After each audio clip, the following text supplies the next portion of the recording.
Hello, everyone. Welcome to the March 2021 edition of our Author Showcase Series, a virtual experience, sponsored by the South Florida Writers Association in partnership with Books and Books. This segment highlights our amazing members and writers.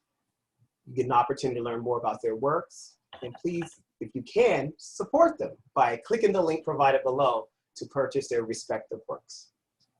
The South Florida Writers Association is a nonprofit organization that brings together emerging and published writers across South Florida and the region. We have monthly meetings the first of each month, and more information about our organization is available at the website below, also southfloridawriters.org. Today's author is Holly W. Schwartztol. Holly W. Schwartztol is a poet, novelist, teacher, retired psychologist, and intuitive. Her poems have placed for over 4 years in the Faulkner Writing Competition. She received her PhD in psychology from the University of Miami. She is a past president of several professional organizations, including the South Florida Writers Association, the Dade County Psychological Association, and the Florida Society of Clinical Hypnosis. Holly serves as an editor of The Author's Voice, the monthly publication of South Florida Writers Association. Holly finds poems tend to present themselves to her, and she has to write them down immediately. Her latest book, Along My Garden Path, Poems on the Rhythms of Life, is a collection of poetry which chronicles a life filled with tumultuous joy and deep sorrow, celebrations of friends and fondness for places. Readers say her poems touch a place in their hearts where they hold their own experiences and memories. Many say they plan to reread her poems over and over. Holly has written 3 novels, Sherry and the Unseen World in 2005, When We Tell in 2012, and Coming Around Again in 2019. All explore the complexity and depth of human relationships. As a novelist, she is guided by the characters. She likes to write the books she'd like to read. And Holly consults with other authors, encouraging them to find their unique voices. She is a popular teacher of memoir writing. And lastly, Holly lives in Eastern Florida with her husband, Robert, and they have 3 children and 5 grandchildren. It is with great pleasure to salute you and welcome you to the March Showcase. Holly. Thank you for having me. I'm so delighted to be here. In the past, when my books came out, I would have a wonderful evening at Books and Books before we had to be virtual, but this is delightful as well, and I'm so happy to be here. All of my books are available on Amazon and can be ordered by any bookstore. When I was writing my novels, I was also writing poetry, and my husband for years was saying, you have to write a volume of your poems. And I'd say, oh, maybe someday. But when I finished the last novel, I didn't have another novel in me at the time. And so I decided to put the poems together. And it wasn't as easy as that sounds, but I did it. And I'm very pleased with this volume, which has 70 of my poems. The poems almost read like a diary because I write whenever I feel something strongly. Sometimes that's very positive, sometimes it's not so positive, but it's very helpful for me. And my poems just pop out. It's not, I never sit down and say, I'm going to write a poem about such and such. I could be anywhere. And it's often when I've turned out the light and I've gone to bed, suddenly poem hops into my brain and I say, I've got to do this. So I do it. So, what I really want to share with you today, well, I'd like to share my poems. Before I do, I just want to mention some of the things that people have said about them. It's been received quite well. And some people have said that my poems are nourishing, as varied as they are. The voice is consistent, reliable, and intelligent. Another person said, you can move from one to another, totally different style seamlessly. And someone else said, the poems are simply exquisite. My heart is deeply touched. Many do say, as Billy mentioned, that they like to reread my poems and they keep the little volume on their nightside table. So the book is divided into 9 sections. For the most part, I've labeled the sections with song titles or phrases. For example, If I Had a Hammer, Thank You for Being a Friend, We Shall Overcome, Celebrate Good Things, Amazing Grace, and some others. So, you know, even the book cover has a story. And I'll just tell you that briefly. About 20 years ago, I attended the funeral of a friend. And on the way from the funeral to the Shiva, which is where we call what Jewish people have after a funeral. Anyway, a large dragonfly flew in front of my windshield. I intuited this might be my friend. And mentally I said, if it's you, you will fly around my car and back to my windshield. And it did. So ever since, I've had quite a relationship with dragonflies. And my poems chronicle life transitions, politics, even the pandemic, family. Some are light and airy, and many are deeply moving. So I'd like to start by reading you, guess what? Dragonfly. For nearly 20 years, you've called to me with special messages, sometimes of wonder and others of warning. Seems when first you and I connected, no one else claimed you for their own, and I cherished your delicate clarity as mine alone, as my ambassador of good or bad will. And I knew not in those early days of the variety of your beauty and its serial qualities, only that you spoke to me when I needed to hear what you were bringing as you flew near me, hovering as a perfect creature in my garden or by the seaside. And those who know me well bring me jewels of your perfect dragonfly essence. From the section called We Are Family, I'll read a few selections on a more serious note. The next poem is called Lost Boy. Amid echoes of days long past, I'm the lone witness who speaks of the lost boy and the family. I'm here on my own, trying to validate what happened in those old broken days. Last I saw you, you were 26, ravaged and torn asunder by that mind disease. There are no more parents or aunts or even loyal friends, all now gone, to help me discern what made you turn from the brilliant, friendly, and caring, totally sane young boy into the one whose last years knew too many wards. No one left to help sort out what really happened. Was it the LSD or some genetic mutation that robbed you of your you-ness, choosing to end your sad existence with a bottle of pills, leaving you gone from all understanding, for our mother to discover your lifeless body on that sunny May morning with spring kissing the air as you drifted away from us all. This next one is about my mother. Mother's hands. Nails never painted, on the left hand a simple gold band, forever youthful. Hands that combed the knots in my hair out and held the bedtime storybook. A finger outlining the maps of the cross-country trip we once took.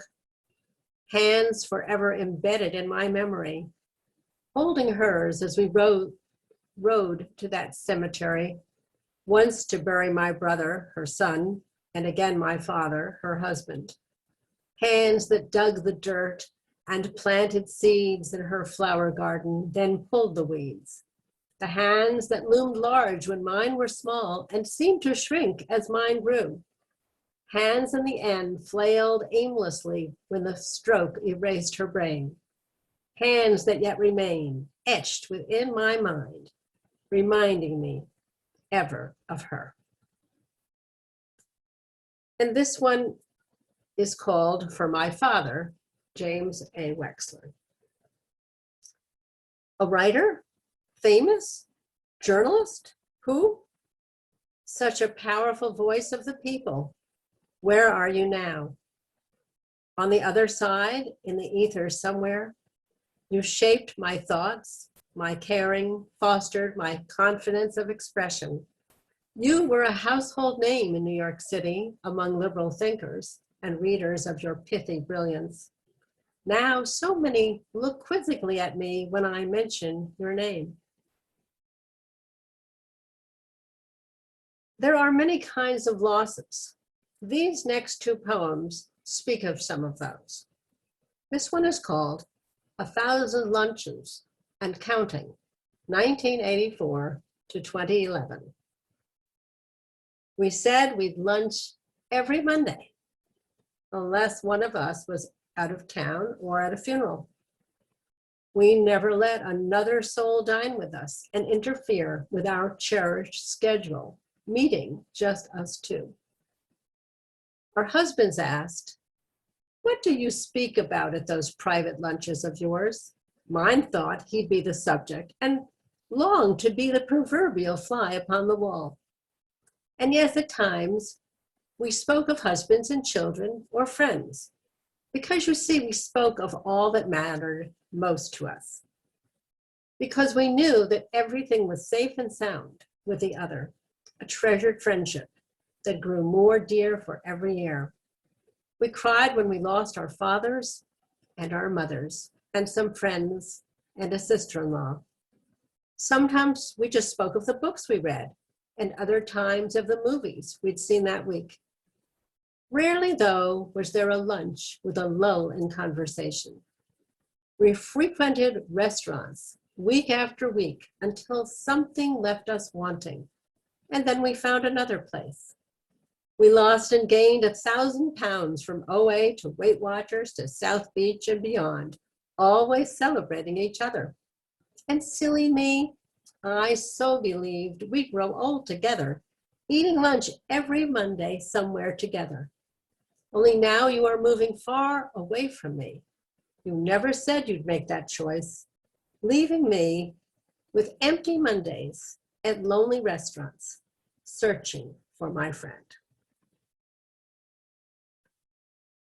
This next one is called Not So Easy. We learn to love. We learn to connect. Then we're told it's better not to hold on, but to let go. Better to have no expectations, to know that the only sure thing is change. We raise our children so that they can fly away to be independent. We love our friends, and yet we sometimes choose to journey away to find new horizons and try our own wings. It all sounds so sound and adult, but holding on is what we've learned, and it isn't easy to fly, pulled toward the new and the different, yet wanting to keep all that we have known. So now we'll move to a lighter note, because I do write some light poetry as well. This one is called Days Gone By. Remember when the web belonged to spiders and the internet had no writers? And cells belonged to science, not a dialed appliance. We learned about the birds and bees, not how we should replace our knees. Set our hair in rollers, not how to implant new molars. Kept our shoes on when we flew, brought our water by the crew. We worried then about our taxes. No one heard of writing faxes. Phone calls were often missed. We traded sexy looks, made eye contact when we spoke, saved texts for our school books. Movies were viewed in theaters, not in our homes, or heaven forfend, on our portable phones. With all these new gadgets, our lives are much fleeter, yet I yearn for days past, when time seemed much sweeter. And another lighter one. Inside thoughts could be 25. Those 7 decades I've been alive. Watching people who are nearing 30, it won't do for me to be flirty. But tell that to my brain or my friend who sports a cane. Why does the world not see? We're still the younger we. The mirrors may reveal lines I'd rather conceal. I claim the light's not right and disregard this sight. This thing's as old as time and fitting for this rhyme. Inside, I'm not so old. I've stories to be told. And then I've been touched a lot, as many of us have, by much in our political world in the last several years. So I wrote a couple of these from that section. This one is called Ethics. Is it truly antithetical to live a life that's ethical in a world of texting and sexting where technology invades the psychology of how we relate and how we create new pathways to each other? Will the old rules suffice, or do we need new advice, a new fashion about how to live with fairness, integrity, and compassion? And this one is called The Wonder of Birth. The wonder of birth, your baby so sweet, brings unequaled mirth, born of passion and heat. Becoming a toddler, discovering butterflies, you're her coddler, watching her happy feet rise. She waves to you as she enters school the first time. She'll learn to read and write. You see her inner light. There'll be some good times, some struggles too, but always at night, she'll return home to you. There are dangers to fear. You teach her safety rules. She's still your most dear. Surely she's safe at school. On Valentine's Day, celebrating love is cool. What did the news say? A gunman loose at her school? She's got to be okay. She'll have protection. She'll flee far away and find a connection. The news report booms. The gunman's prey are splattered in hallways and classrooms. Her tender life is shattered. And this poem, I know it's hard maybe to move for the moves of the poems. This one is from the Amazing Grace section, and it's called Lines of Communication. Once it was the medium was the message. Then the messages came from mediums. They say the veil is thinning and our loved ones will not fail to find means of reaching, of joining with us here as we open to the teaching in this earthly sphere. Just in the next dimension, we've only to pay attention, not be afraid to mention we've got the right extension. If they were away on vacation or in on an excavation, we'd not think it one bit odd. We'd expect to receive a nod. The subtle lines they're sending ask only we not ignore and allow old beliefs upending as they reach deep into our core. For we're swiftly discerning as our thoughts are turning and as our minds are open, mediumship is there for learning. Meditation is the key for them to come through as we let our hearts be open to their subtle hue. Don't ignore the signs and cause them such frustration. Just open to their lines of spirit communication. I'm just going to read, I think one more, but I do need some order before I do that. This poem actually was written since the book came out, but I thought I would throw it in here. It's called Pandemic Panic. Endemic of a pandemic is the isolation of a nation. Masking, distancing, no singing unless alone. Life standing still gives us a chill. So many dying, the rest trying to stay safe. New vaccine arrives on the scene, bringing hope. Caught in frantic government antic, scrambling for your turn. Websites crash, frustration builds, increasing panic. Friends competing for a shot that's fleeting. Even a rock concert seating easier to obtain, racking our brains. Will we ever again find life that's sane? Well, you have a nice sampling from the book. If you want more, be sure to purchase the book. And when you do, I'd love to hear from you. My email is inside the book, and you can contact me directly. And I will turn this back over to Billy. Thank you so much, Holly. That was amazing. And thank you, listeners and viewers alike. For access to purchase the book, you can click any of the links that are provided below, as well as the link to join the South Florida Writers Association. We have some exciting events coming up, including on May 15th, our 11th annual Mango Writers Conference, which will be fully virtually this year. So join us if you can. And also we have more showcases coming up. So the April 2021 Author Showcase Series is forthcoming. Subscribe to our webpage today for more information. Take care, everyone.